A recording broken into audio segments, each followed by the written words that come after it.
Itu musibah yang besar kepada kita rakyat Malaysia lah.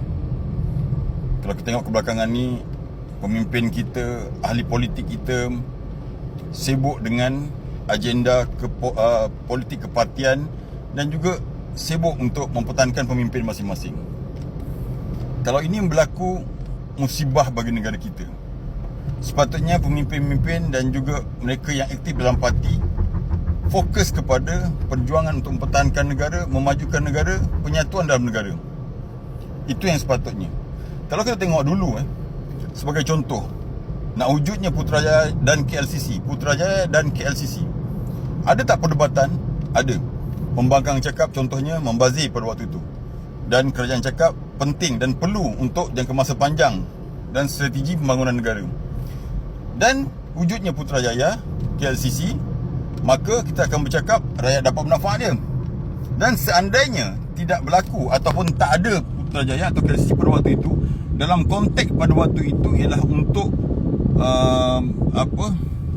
supaya tak membazir, mungkin wujudlah perkara-perkara lain.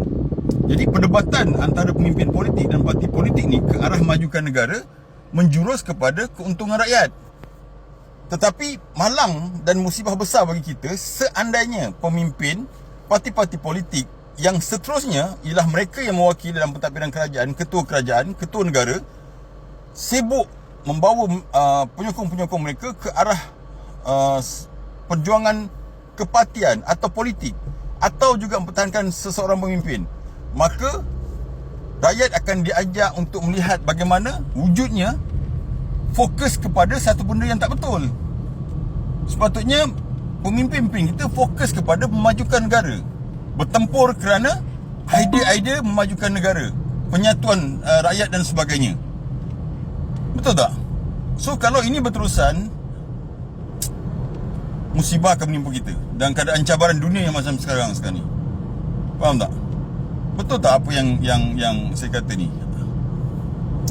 Itulah, mudah-mudahan pemimpin-pemimpin kita fokus sepenuhnya kepada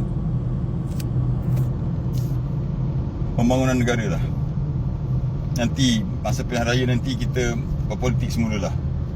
Faham tak? Jangan terlalu sangat dengan politik kepartian dan perjuangan kepartian, politik dan sebagainya. Kamu masuk politik untuk memperjuangkan negara itu sendiri. Okey?